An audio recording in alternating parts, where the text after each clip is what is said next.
And of course po, kasama po natin si Karen A. Cerilla, ang National Advocacy Officer ng Pakisama.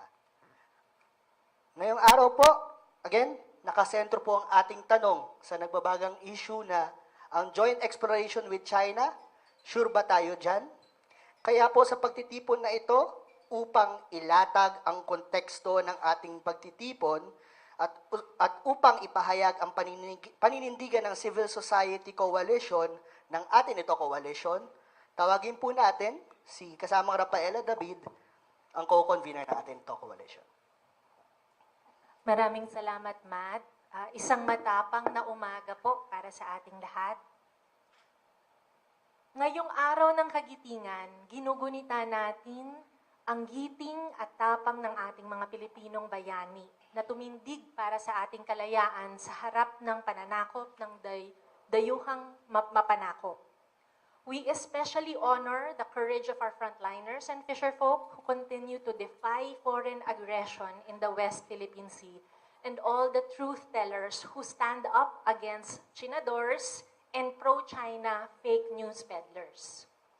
It is in honor of these courageous Filipinos that we come together to sternly warn the administration of President Bongbong Marcos Jr. over its current talks with China about the possibility of a joint oil and gas exploration.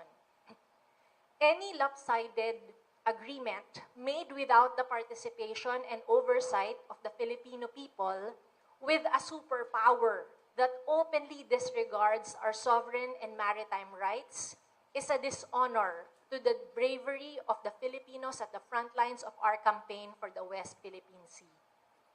We recognize that in the face of the current global oil crisis, it is imperative for our government to find immediate and long-term solutions to fortify our energy security. This includes building respectful, fair, and equitable relationships with other nations to ensure mutual aid and to build resilient regional and global peace. But the pursuit of energy security must not cost us our sovereignty. The government must protect us from predatory agreements with global superpowers like China, which is exploiting this crisis as an opportunity to coerce us to make dangerous concessions that will cost us our seas. And let us be clear, any joint exploration at this time will not yield benefits nor address the urgency of the current crisis. It takes years before such projects produce tangible gains. Kaya't mapapatanong tayo, bakit ba ito itinutulak ngayon? Hindi masama makipagtulungan sa ibang bansa kung mapapabilis nito ang proseso ng paghahanap ng resources o yaman sa West Philippine Sea. Lalo na't kailangan natin ng alternative and sustainable sources of energy para di tayo malubhang apektado tuwing may krisis. Ngunit ang tunay na pagtutulungan ay nakaugat sa tiwala. Ang pakikipag-ugnayan ay dapat nakabatay sa respeto, pagkakapantay-pantay at international law. Kung ang kapalit nito ay panghihimasok at pandarahas, hindi ito pakikipagkaibigan. Ito ay tahasang pang-aabuso at pananamantala. Sa China ba natin ipagkakatiwala ang resources ng West Philippine Sea habang patuloy ang kanilang panghihimasok at pang-aabuso? Sa China na hindi ginagalang ang ating 2016 arbitral ruling victory? Sa China na winawater cannon ng ating mga bangka? Tinataboy ang ating mga mangingisda? Tinatakot ang ating mga opisyal? At nag-eespiya sa ating pamahalaan? Paano natin maituturing na partner ang isang bansang paulit-ulit na inaapi ang ating mga mangingisda at lumalabag sa ating soberanya, karapatang pandagat at teritoryo? Our message to the government is clear. Any future oil talks with China are unacceptable unless it fully recognizes the Philippines' 2016 arbitral ruling victory, withdraws from the West Philippine Sea, ends their illegal occupation and militarization, and stops harassing Filipino fishers and frontliners. Unless all these conditions are met, any negotiation or agreement on joint oil exploration is off the table. Any talks of joint oil and gas exploration with China is not a solution, it is submission. Ngayong araw ng kagitingan, manindigan tayo. Ipakita natin ang ating giting, let us not trade our West Philippine Sea for oil. Maraming salamat, magandang umaga.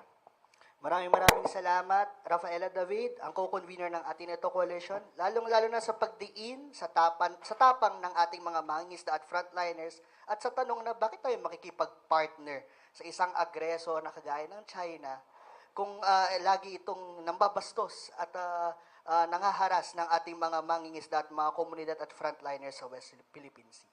Ngayon naman po, upang mas maunawaan natin ang malalim na kontekstong historical at legal ng joint exploration mula po sa panahon ni na dating Pangulong Arroyo, Duterte, ngayon naman sa kasalukuyang administrasyong Marcos Jr., we now hear from our respected voice in international and constitutional law, discussing comprehensively the history and legal issues of the joint oil exploration talks with China, again, with Arroyo, Duterte, and the now Marcos Jr. administration. We call on retired Supreme Court Senior Associate Justice Antonio Carpio.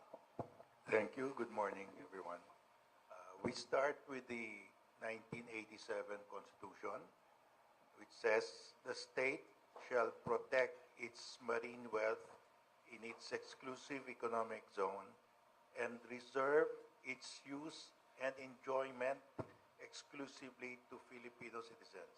So, the exclusive economic zone, the use and enjoyment of the exclusive economic zone is reserved exclusively to Filipino citizens.